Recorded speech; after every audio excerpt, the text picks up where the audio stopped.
Alrighty, folks, welcome back to the Mushing Alaska podcast coverage of the 2023 Iditarod. We're your hosts, Brendan and Sean, and well, we're going to get right into it. We're super excited to have Sebastian Schnuelle back on to break down some of the Iditarod.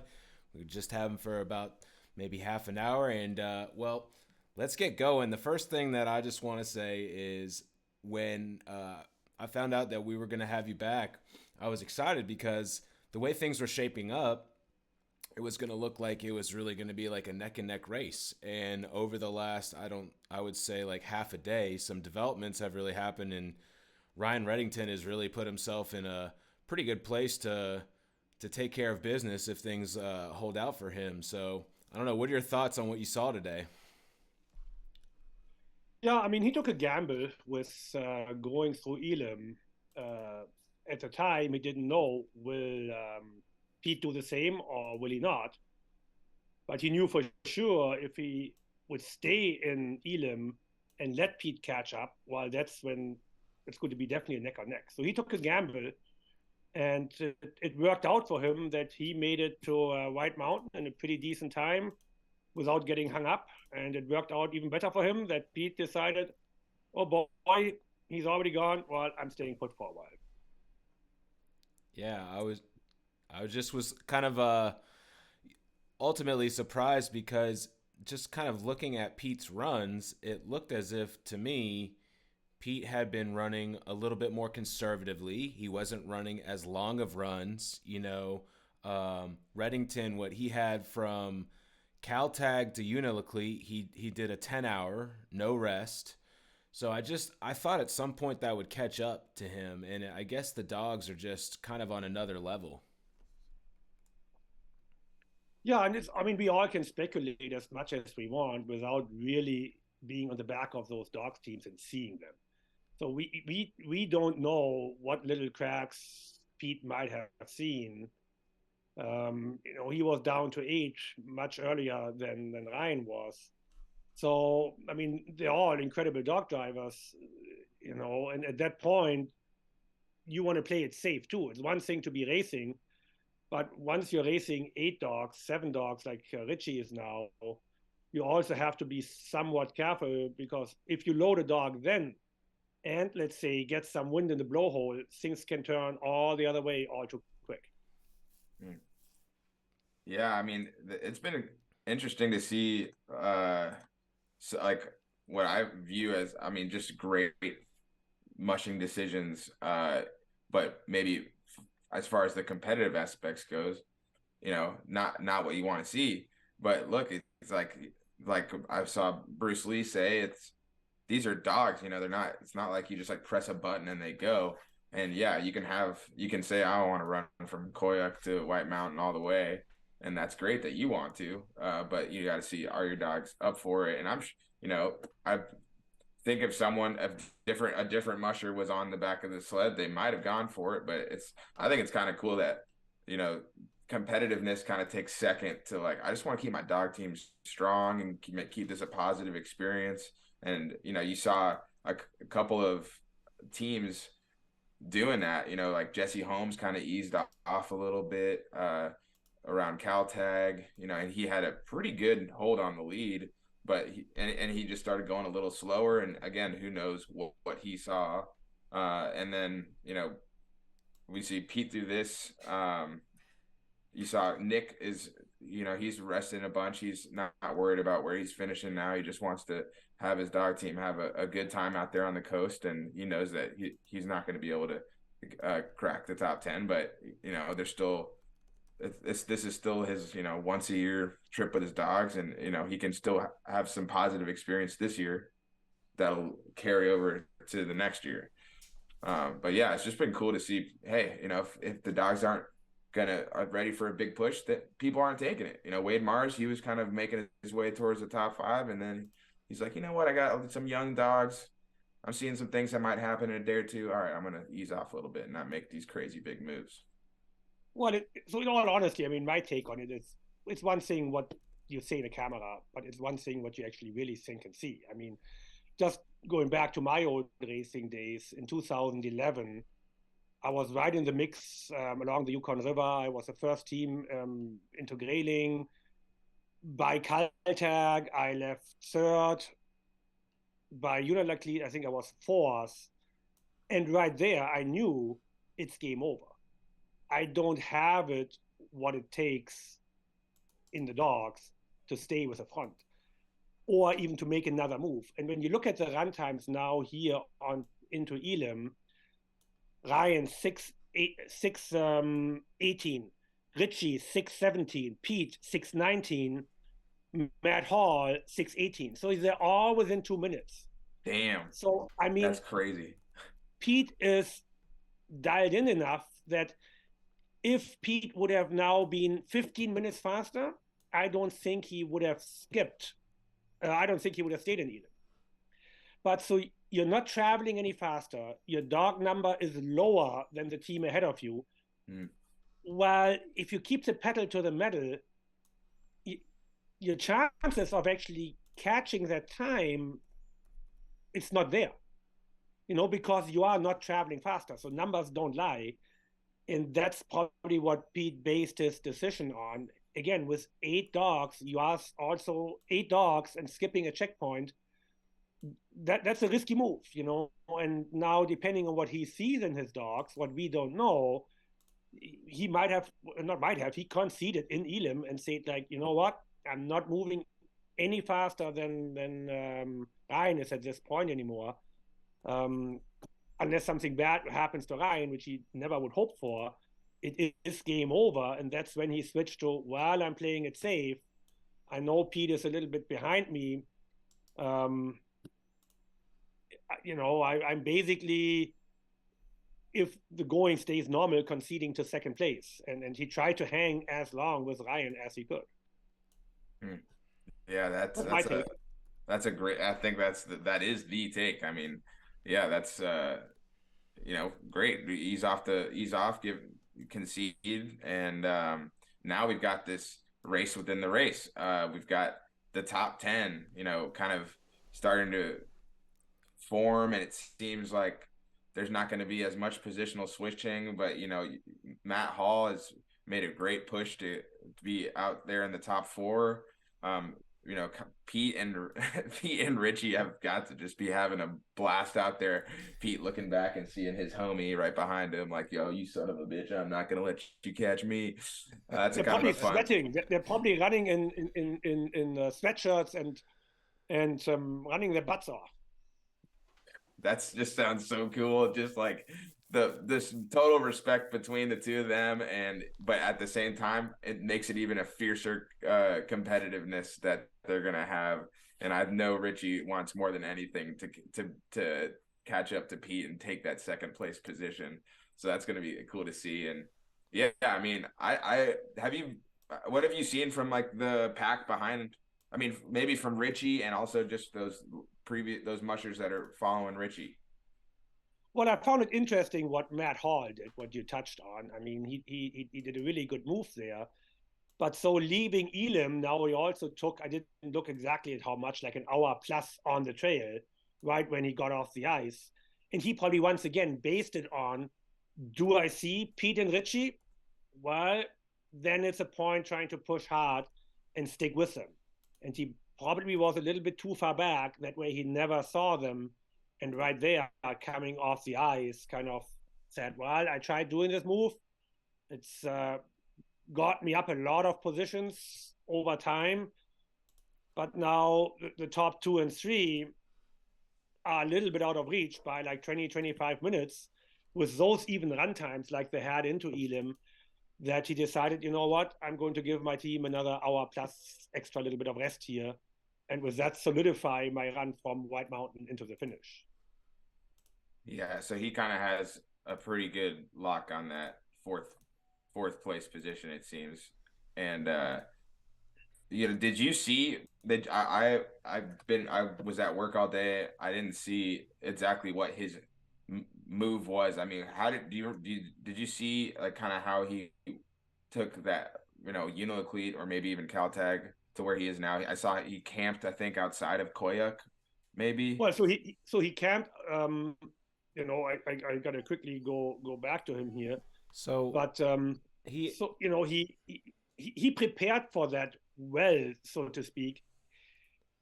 He skipped Eurolaclete and camped, en route to Shakhtulik. Then he skipped Shakhtulik, camped en route to then he went all the way to Koyuk. So, and then, he had hoped to skip Elim and then go all the way to White Mountain. So basically, out of 5 runs, he made 4. But it didn't quite work. Was taking that mini rest, he was 5 runs now anyhow. But, putting that very short rest in there, making sure nobody reels him in from behind. Okay, and so now we've got, let's see, Jesse Holmes came in about 30 minutes before Matt Failer. They're both resting in Elam.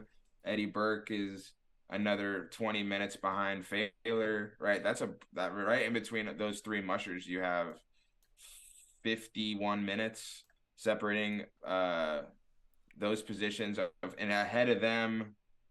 Let's see. It looks by quite a decent bit. Oh, no. Kelly Maxner, he blew straight through Elam. So where did he come from? He came from what was his last camp? Let's see. Maxner. So he camped in between Koyuk and Elam. So he's pushing to White Mountain probably. Yeah. Oh, yeah. Yeah. No, he's kind of the same schedule as Matt was. Matt is. Time will tell if he now makes it all the way to Elim, or if he also does to White Mountain, or if he also does a little mini rest in between. He was pretty much exactly on the same schedule. No, not quite, because he didn't stay in Koyuk. He hasn't stayed in a checkpoint since Caltech. Yeah, he's really been Brent Sassing it out there. He got out of his 24. I think really since his 24, it might just be like Caltech and maybe I don't know if it was. He was in Grayling. He was in Eagle Island. Oh, okay. I mean, I find it interesting when you look at the weather up there right now. It's relatively warm, and they had a south wind, so they actually had a tailwind. Going over the ice. Very, very different, interesting weather pattern up there for today. Yeah, and all that hard packed snow is like making for there's great visibility probably, and the winds seem from at least the NOAA forecast seem to be like an average wind speeds 10, 20, 30 miles an hour. But yeah, that's it's going to be interesting to see. I've already heard if we go to the back of the pack a little bit, I saw on Eric Kelly's Facebook page that it took, I was told that he ran 30 miles to Caltag in 7 hours. So the trail to Caltag blew in and got some snow on it and they had to kind of break trail. So this is like seems like happens almost every year that the back of the pack gets sometimes a tougher trail. Just because they're out there longer, I guess, it's a higher probability, but well, exactly. I mean, when you look at it, it's pretty remarkable how close everybody's run times are, and have been for a long time. How evenly matched those front teams have been. I mean, I find it also super fun watching Eddie Burke and Hunter Keefe. I mean, Absolutely. What a race for 2 rookies. Absolutely. In the top 10 with those high caliber teams. I mean, they must be smiling from ear to ear to duke it out right with those experienced mushers. And it takes quite a bit of guts to do what they're doing. I mean, Eddie Burke, down to 7 dogs, but he's still racing hard. He's gritting it out. He's gritting it out. I was gonna ask about how, like, what I've noticed is Hunter's having some fast runs, but then he's like taking longer breaks, and it's kind of surprising to me. I guess, again, that's something where we can't see the dogs, but, he's got the dogs at the Redingtons. They're the Redington dogs. So, I don't know. I'm surprised he's taking as long as he is, knowing that the Rookie of the Year race is so tight. But long is relative here. Like, for a rookie to take 4 hours and 12 minutes in Koyuk. When I was a rookie, oh God, although I ran even way slower, I couldn't take 4 hours 12. I would have never been organized enough to get out of there at that time. So he's by no means running long, resting long. He ran 5:25 into Koyuk, but he rested 4:12. That's a pretty competitive schedule still. It's just that Eddie Burke, he was racing even harder, so to speak. Yeah. Which is, I guess. Which is astonishing for Hunter had out of Koyuk, I think he had 6:21 versus Eddie at 4:20, and I just thought that was an interesting thing that he took that much longer. And I mean, I feel like he has the faster dogs. I feel like Eddie's kind of holding on to it right now. And then like Hunter just he had, I think, 10 or 11 dogs until Koyuk. So he's really been like having a strong showing, and I'm just surprised he's not trying to get that rookie of the year. But that video was really cool where they were talking about just like the camaraderie that they've kind of like enjoyed in the process of doing the race together. Yeah, that's one of those things. Go ahead, Sebastian. No, yeah, go ahead, Sean. Yeah. I just think like, when you look at, okay, he stopped this long and he ran this long, it's like, look, Hunter Keefe has never run a dog team past 400 miles until like 4 days ago. So, and he's like in uncharted territory, and Eddie Burke is on uncharted territory, and they're blazing through this trail and they're totally crushing it. But they're still kind of they don't have experience to draw from at this point in the race, and so to err on the side of caution, I mean, that that's what most rookies do. And these, for Hunter Keefe's had the fastest run times, why not just keep him fast? And look, maybe he has an idea that Eddie Burke's down to 7 dogs, he's still kind of pushing pretty decently, so there is a window for Hunter Keefe, even having banked literally 2 extra hours of rest in Shaktoolik. That doesn't really mean that he's not going to still catch up with those run times he's been having. Well, exactly. So I think if he wants to, if it's important to him, he can make a move in Elim now. Agreed. So Eddie is down to 7 dogs. He has 3 more. So I would be really surprised if Eddie tries to rest less than 4. If he does, then he tries to do that because of lack of experience and doesn't even know how high he's gambling, which, I'm not saying it wouldn't work out, but that would be taking a high gamble. While Hunter has a lot of room to gamble, if he just needs to drop 1 dog now and can leave after 2.5, if the rookie of the year is important to him, he likely can do that. So if Hunter wants to make a move for rookie of the year, Elim is the place. But even if he doesn't, even if he rests the same as Eddie, he might still chip away on those last 100 some miles. It is, it's still a ways. If he's half an hour faster to White Mountain, or 45 minutes faster, and if he's an hour and a half faster all the way to the finish, he can still get him, even resting about the same. So personally, I think the rookie of the year is not over yet. Okay, that's exciting. I'm stoked to follow that, and I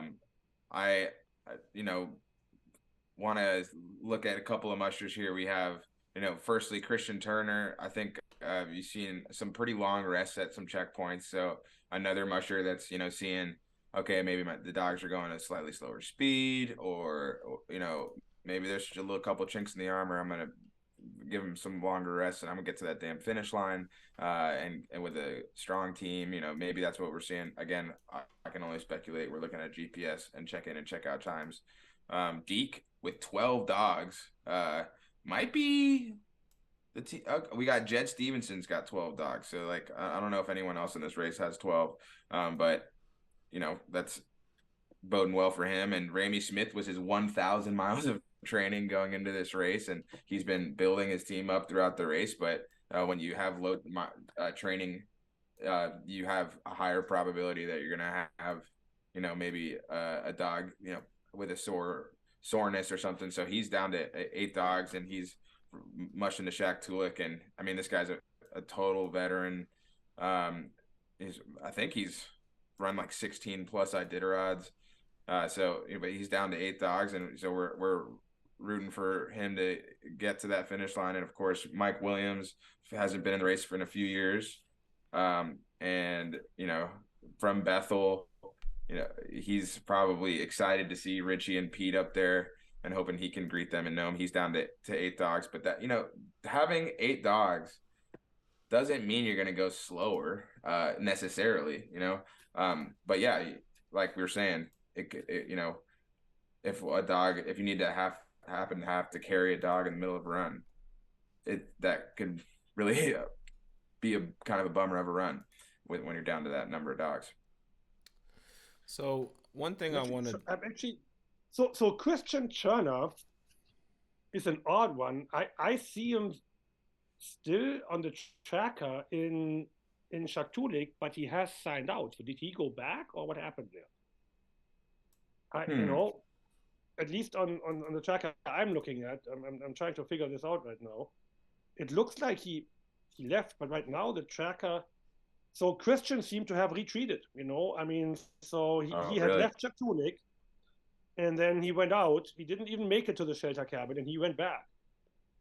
So something happened there, because he was with a group, Wade Mars, Dan Caduce, and so on, and they are on the ice. He is not. He's back in the checkpoint. Yeah. So Caddy Joe, Jesse Royer, Aaron Peck, they're all ahead of him now. And so he retreated for one reason or the other. Yeah, that's we'll see what that happens. Sometimes that can mean that he's gonna bow out of the race, and sometimes it means he's just gonna rest his dogs a little bit extra. I'm watching the replay right now and watching him leave the checkpoint, and then stop in a second and then just turn around. He didn't get all that far. No. And that's the thing you have when you're driving somebody else's dogs. He had way less time on those dogs than, let's say, Hunter and Eddie had. So, right. This is what it's all about, the bond between the musher and the dogs. So you can only ask so much. I used to have people leasing teams of me, and that's the one piece of advice I always drilled in with them. Is like, be really careful to what you ask of those dogs, because you won't get the same loyalty as I'm getting, So that might have been the case, but he also might have had other reasons to turn back,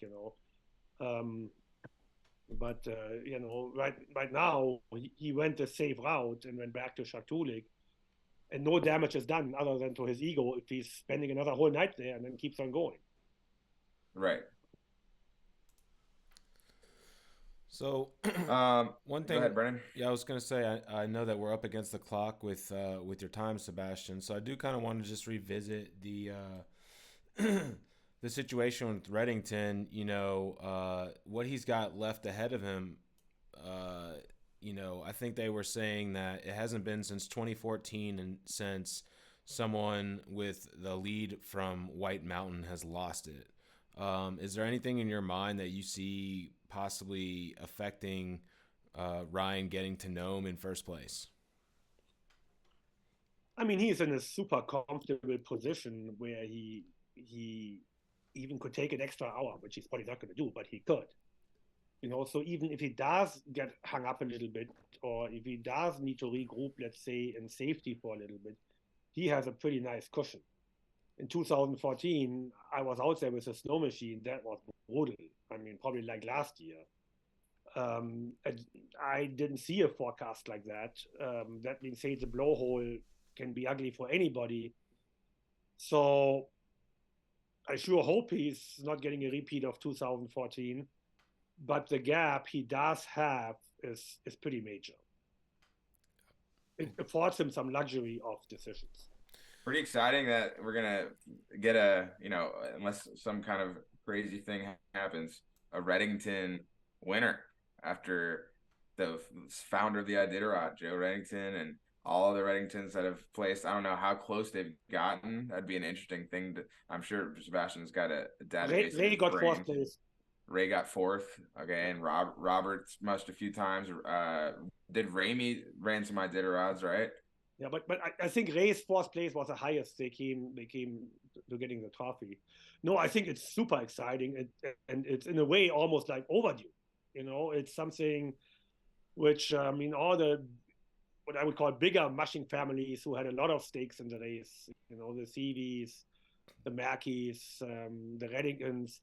It's so deserving to see him up there, and I mean I know him from his early days, being super young, running, and he stuck it out. I mean, he had setbacks, he scratched, but he always kept his attitude up, and he always tried to do better the next year. And this is paying dividends, and it's paying dividends in a strong field, in a strong race. You think that he's not getting it handed to him? He's having to work hard for it, and he ran a really, really solid race. He's not going to break John Baker's record, is he? It's close. It could be very close. What's the record? 8 days, 11 hours, or something like that? Honestly, I can't remember anymore, although I was in that race. I just saw a post of Aaron Burmeister saying where it could potentially be breaking it by 1 hour. But I have to admit, with me having visitors and stuff all day, I didn't really sit down and do the math. But I mean, he can leave at midnight, So if it's a 10-hour run for him, he finishes at 10 in the morning, anywhere between 10 and 11. And then, we can take a quick look at what time did race logs, archives, what time Johnny finished in 2011. Oops. We got 9:46. Then he might not break it. Wow, the record continues. Yeah, so then maybe. that might be. Yeah, so I don't.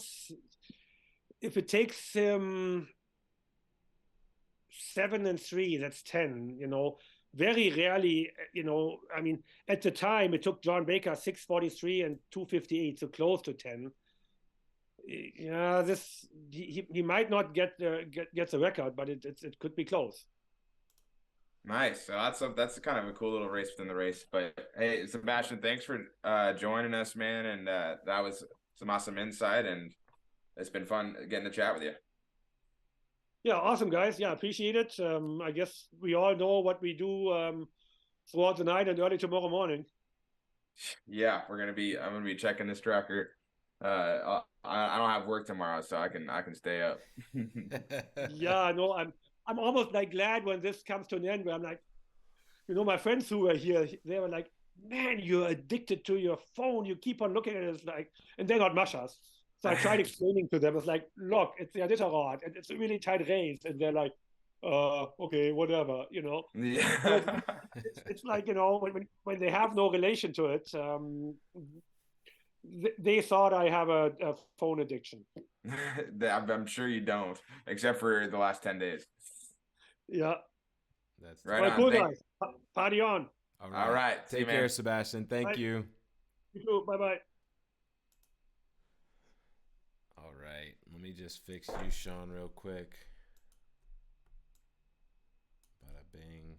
Bada boom. It's funny that he says he's been addicted to his phone. So today, and you know this, Sean, I'm still kind of surprised personally at how Pete stuck around in, what am I thinking of right now? Elam. In Elam. I'm surprised he stayed there for so long. And for the longest time, on the Iditarod website, they didn't update what his runtime into Elam was. So the whole time in my head, I'm thinking, okay, well, I bet you the GPS is something's off with the GPS. And I just kept waiting for that update to come, and it be like, oh, there he is, sniffing him right down his backside as he goes into White Mountain. But instead, I just found it so weird, like, stays there, and then I guess he kind of gave in to the fact that he wasn't going to win and wanted to, I guess, ride it with his homie. But um, yeah, I was like kind of like pissed off at my phone, and then like the reality of like, we put this whole thing together kind of right before the race started, and we've kind of enjoyed the process, and it's like, man, the beginning of the end of this race is about to happen, and so we already kind of know who the winner is unless some sort of crazy crap happens. But yeah, it was kind of like a sad development of the day. Like I kind of had this feeling in the pit of my stomach. Was that just me, or what about you? Yeah, I definitely am like, damn, it's like there's not a whole lot to think about here on the as far as who's gonna win this thing. Uh it's all there's not a bad forecast. His dogs have been running strong, it seems. He could literally cut this run in half if he wants to go over much 40 miles and stop and rush 35. He could stop for a 3 hour rest, whatever. Uh, so yeah, it is sad, but look, still got a lot of mushers out there. And personally, I don't know about you, Brendan, but I still want to see how kind of be having some kind of update until the Red Lantern comes in. And Oh, hell there's yeah. competition for the Red Lantern. Eric Kelly seems like he's got a pretty strong hold on it, and it's interesting having an award for last place, because like growing up and playing competitive sports like Brendan and I have, it's like it's a not. I would have a negative association with it, but it's really just it's such a big deal to finish the freaking Iditarod, and even if it's in the last musher, and it's a proud moment. Like we put on this race. All these mushers got out on the trail. All these dogs got on the trail. They're all going home safe, and you know it's a celebration. No, they're not. It's not like that people see Kelly come in and they're like, this guy last place. It's like, nah, dude, we're like stoked. This is awesome, and he gets an award for it. In fact, I think in fantasy mushing, like if you get I'm pretty sure you get points if you get. By the way, my fantasy team is probably totally hosed. Dude, I have that's your boy, Brent man. Sass I on my picked team. it. I picked Eric Kelly, man. That's your boy. Nice, Or no. I take that back.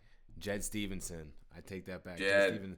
But Okay, here's the thing I wanted to bring up about the two of them. And so like you've recently kind of gone down the Grateful Dead path and started to like enjoy and explore the that scene. And it's funny because I know for a fact Eric Kelly is a deadhead, but I'm pretty sure I watched one video where Jed was kind of implying something about like jamming out to some music or whatever, and I was just like, these are some people I think you and me would definitely vibe with if we were just sitting around, maybe having some beers or something. absolutely, dude. I would love to meet. I think Eric and Kelly, and I've seen him at other races, and I've been like, that's a pretty sick beard. I feel like I know that guy. I don't know. Now after looking at his face in all these interviews, I'm definitely will spot him next time I see him at a race. But uh, you know, Joanna Jagow and Bridget Watkins camping right next to each other. You know, hopefully conditions are pretty good out there. I think they're at Old Women's Cabin, which is this pretty sick cabin. I think there was a video of it on Insider. And then Gerhardt, dude, 9 miles an hour, 8.9, just running a strong team. I mean, nothing's better. No, there's not hardly a better feeling in the world than being the back third of this race. You got some mushers behind you, mushers in front of you. You're running 9 miles an hour. I mean, that's just a good feeling. And Gerhardt has got to be feeling good getting to the coast. And he knows, if anyone knows better than anyone in this race, it's that it's not, you don't get to the finish line until you get to the finish line. So still got a lot of race for those guys. And thoughts with Christian and his team. And we're hoping, he can get them a nice rest and maybe get back out there. But all I know is one thing is he's going to make a decision that is right by the dogs, and that's rule number one around here in the Iditarod community. So got veterinarians at every single checkpoint, so he can consult with them, and we'll see. Maybe the dogs just need to get a good meal on them, and and they'll be ready to rock. They have an incredible ability to recover, and maybe they're totally fine. And Christian just was like, you know what, I'm gonna wait until the wind dies down. I don't know. We don't know what's going on. We're not on the ground. Yeah, there's one thing. We are definitely supporters of the Iditarod Insider. I have to say, at the same time as I support them, that I am a little bit critical of the lack of content and information for today specifically. Like, I got nothing. I'm just looking at run times. I don't have any information. Pete taking that long rest. I think that's interesting. Is there information there? Well, if they were reporting it from there, maybe I would have that. So I'm not going to like bash them, but and if anyone's listening, I know that some of you watching are probably agreeing with me. Thank you, Brendan. You can say it. That's fine. But I really think they dropped the ball today. I wanted to see Ryan Redington's team as he hit certain areas. And maybe they have it, and maybe there's some sort of travel issue and all the logistics and this, that, and the other. I want more. I paid for that. I deserve it. Let me be honest with you. We plugged a 48-hour thing in one of our videos recently. If I was one of those people that paid 48 hours to turn it on and not have but 4 videos all day, I'd be a little bit disappointed. So that's me having a moment to just address that, okay? And Sean, I don't know if there's anything more, but I'm in full support. Like, we're gonna bring you a video as surrounding the end of the race and such, and breaking things down at that point. And I'm totally in support of breaking down the back half of the race for sure. And that way we can give those folks a little bit more respect as well. We've been primarily focusing on the front of the pack since the last few days, and it would be nice to kind of break things down a little bit more and talk about some of those other folks that still are going to be in the race for the next 2, 3, 4 days. So I'm all about it. You guys will be getting more stuff on that end for sure. Anything you want to add, Sean? Yeah, I just want to say on the Iditarod website, there's nothing more that the Iditarod Insider Group wants than to get you as much content as possible. And maybe they have a bunch of videos loaded up, but they have shitty internet, and they'll get them all up tonight or tomorrow. Maybe they just, I don't think they're going to be able to go to Elam. And but yeah, they want us to have as much content as possible, and that's exactly why we do what we're doing. Just get you a little extra, because you can only do so much when you're in the boonies of coastal Alaska. And I think I've tried my best to, like, almost every time we record, to mention something about somebody in the middle to the back of the pack, and because that's where I would be. And this is a pretty fast race, and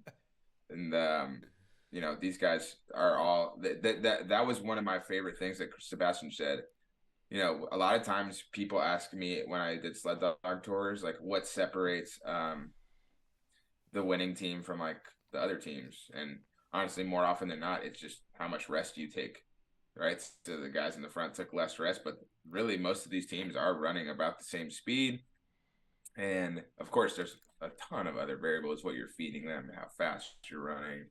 But it's kind of cool to see just all these teams kind of running the same speed. Everybody's doing great. So yeah, we'll see you on the next one.